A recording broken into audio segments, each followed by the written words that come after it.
একঘেয়েমি মাছের ঝোল ঝাল খেতে খেতে আমরা বোর হয়ে যাচ্ছি। তবে যারা নতুন রাঁধুনি আছেন বা আমাদের যখন রান্না করতে ইচ্ছে হয় না, এই রকম যদি দারুণ স্বাদের একটা রেসিপি বানিয়ে ফেলা যায়, মন্দ হয় না। এটা বানানো যেমন সহজ, তেমনি সামান্য কিছু উপকরণ দিয়ে খুব সহজেই বানানো যায়, আর খেতে কিন্তু দুর্দান্ত হয়। আর খুব কম সময়ে এই রান্নাটা হয়ে যায়। এই রান্নাটা থাকলে এক থালা ভাত নিমেষেই শেষ হয়ে যাবে, আর কোনো কিছু তরকারি সেইভাবে প্রয়োজনই পড়বে না। বন্ধুরা, আপনারা তো মাছের অনেক রকম রেসিপি বানিয়েছেন, তবে বন্ধুরা আমার মতন যদি করে একবার এইভাবে মাছের রেসিপিটি বানান, আশা করছি আপনাদের ভীষণ ভালো লাগবে। যেসব বন্ধুরা আমার এই ভিডিওটি দেখছেন তাদের কাছে অনুরোধ করব আমার এই ভিডিওটি সম্পূর্ণ দেখার জন্য, যাতে কিনা কোনো স্টেপ মিস না হয়ে যায় তার জন্য। নমস্কার বন্ধুরা, ইজি কুক চ্যানেলে আপনাদের সবাইকে স্বাগত জানাই। চলুন এবারে শুরু করছি। এই দারুণ স্বাদের মাছের রান্নার জন্য আমি এখানে পোনা মাছ নিয়ে নিয়েছি। আপনারা যে কোনো মাছ দিয়ে এই রান্নাটা করে নিতে পারেন। মাছগুলোকে দেখুন, আমি ঠিক এরকম ছোট ছোট টুকরো করে কেটে নিয়েছি। মাছগুলোকে প্রথমে ভালো করে ধুয়ে পরিষ্কার করে নিয়েছি। আপনাদের পরিমাণ অনুযায়ী মাছটা সেইভাবে নিয়ে নেবেন। এই দারুণ স্বাদের মাছের রান্নাটা আমি এরকম অ্যালুমিনিয়ামের বাটিতে করব। আপনাদের হাতের কাছে যদি এরকম বাটি না থাকে তাহলে আপনারা কড়াইতেও করে নেবেন, তাতে কোনো অসুবিধা নেই। এবারে আমি স্বাদ মতো নুন দিয়ে দিলাম আর পরিমাণ মতন হলুদ গুঁড়ো দিয়ে দিলাম। এবারে দিয়ে দেবো 2 টেবিল স্পুনের মতন কাঁচা সর্ষের তেল। এবারে দিয়ে দেবো আগে থেকে আমি বেটে রেখেছিলাম সর্ষে পোস্ত বাটা, 2 চামচ দিয়ে দিলাম। এবারে দিয়ে দেবো 4-5টা কাঁচা লঙ্কা চিড়ে দেবো। আপনাদের পরিমাণ অনুযায়ী আপনারা ঝালটা সেইভাবে বাড়িয়ে বা কমিয়ে নিতে পারেন। এবারে আমি সামান্য একটু জল দিয়ে দিলাম। জল দিয়ে মাছটাকে ভালো করে মেখে নেব। আমার এই রেসিপিটি যদি কোনো বন্ধু ফেসবুক থেকে দেখে থাকেন তাহলে আমার পেজটিকে লাইক ও ফলো করে দেওয়ার জন্য অনুরোধ করছি। এবারে দেখুন একটা চামচের সাহায্যে মাছটাকে আমি সুন্দর করে মেখে নিলাম। দেখুন কত সুন্দর হয়েছে। এইভাবে আপনারা একবার ঝটপট মাছ বানিয়ে দেখতে পারেন, খেতে কিন্তু অসাধারণ হয়। এবারে সমস্ত মাছগুলোকে আমি এই মশলাটার মধ্যে ভালো করে ডুবিয়ে দেবো, অর্থাৎ আমাদের সেই রকমই জল দিতে হবে। এবারে আমি এটাকে রেখে দেবো প্রায় 10 থেকে 15 মিনিটের মতন। বন্ধুরা, আপনাদের হাতে যদি সময় না থাকে তাহলে এইভাবে মাছটা মেখে ডাইরেক্ট আপনারা রান্নাটাও করে নিতে পারেন, তাতে কোনো অসুবিধা নেই।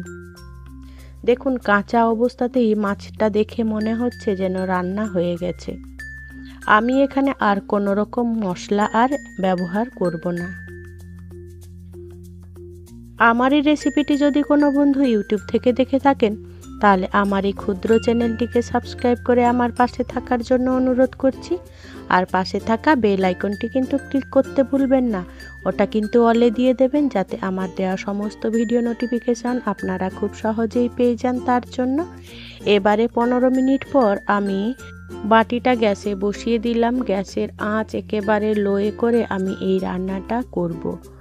এবারে আমি একটা ঢাকা চাপা দিয়ে দিলাম, দিয়ে রান্নাটা হতে দেবো। কিছুক্ষণ পর পর ঢাকাটা খুলে বন্ধুরা মাছটাকে একটু নাড়াচাড়া করে দেবেন। দেখুন আমার মাছের রান্নাটা হচ্ছে, আর আমি ঢাকা চাপা দিয়ে মাছটাকে উল্টে পাল্টে যাতে সমস্ত মাছ আমাদের সেদ্ধ হয় সেইভাবে আমাদের একটু নাড়াচাড়া করে নিতে হবে। আর এখানে খেয়াল রাখতে হবে, যেহেতু আমাদের মাছের ঝোলটা এখানে কম আছে, তাই যাতে নিচে না লেগে যায় তার জন্য এটা একটু বারবার চেক করে নেবেন আপনারা। এইভাবে ঢাকা চাপা দিয়ে দিয়ে আমি 2 থেকে 3 বারের মতন এইভাবে রান্নাটা করে নেব। বন্ধুরা, আপনাদের কাছে অনুরোধ রইল এইভাবে একবার মাছ রান্না করে দেখবেন, খেতে কিন্তু অসাধারণ হয়। দেখুন আমার মাছগুলো প্রায় সেদ্ধ হয়ে এসেছে। আর আমি এই তরকারিটায় আর ঢাকা চাপা দেবো না। এবারে খোলা অবস্থায় 2 থেকে 3 মিনিটের মতন রান্না করে নেব। আর একেবারেই শুকনো শুকনো হবে না, জাস্ট মাখো মাখো হবে এই তরকারিটা। বন্ধুরা, যখন আপনাদের রান্না করতে ইচ্ছে করে না কিংবা তেল ঝাল মশলা খেতে ইচ্ছে করে না, তখন এই রকম ঝটপট দারুণ স্বাদের এই রেসিপিটি বানিয়ে ফেলতে পারেন। আমি কথা দিচ্ছি আপনাদের আর অন্য কোনো তরকারি লাগবে না। এবারে আমি উপর থেকে 2 চামচের মতন কাঁচা সর্ষের তেল ছড়িয়ে দিলাম। এটা অবশ্যই আপনারা দেবেন, কারণ এই তরকারিতে কাঁচা সর্ষের তেলের ফ্লেভারটা কিন্তু তরকারির স্বাদটাকে কিন্তু দ্বিগুণ বাড়িয়ে দেয়। এবারে আমি সর্ষের তেলটা ভালো করে একটু মিশিয়ে নেব নাড়াচাড়া করে। এবারে মেশানো হয়ে গেলে আমি এবারে গ্যাসের ফ্লেম অফ করে দেবো। বন্ধুরা, আজকে আমার এই রেসিপিটি আপনাদের কেমন লাগলো সেটা কিন্তু অবশ্যই আমাকে কমেন্টে জানাতে ভুলবেন না। যদি ভালো লেগে থাকে ছোট্ট একটা লাইক করে দেবেন। আপনাদের এই ছোট্ট ছোট্ট লাইক আমাকে অনেক ইন্সপায়ার করে নিত্য নতুন রেসিপি বানানোর জন্য। আর যদি খুব বেশি ভালো লেগে থাকে বন্ধু বান্ধব কিংবা প্রিয়জনদের সাথে শেয়ার করে তাদেরও দেখার সুযোগ করে দেবেন। আপনাদেরকে অসংখ্য অসংখ্য ধন্যবাদ আপনাদের মহামূল্যবান সময় দিয়ে আমার এই রেসিপিটি সম্পূর্ণ দেখার জন্য। আপনারা ভালো থাকবেন, সুস্থ থাকবেন। দেখা হবে পরের কোনো নিত্য নতুন রেসিপিতে।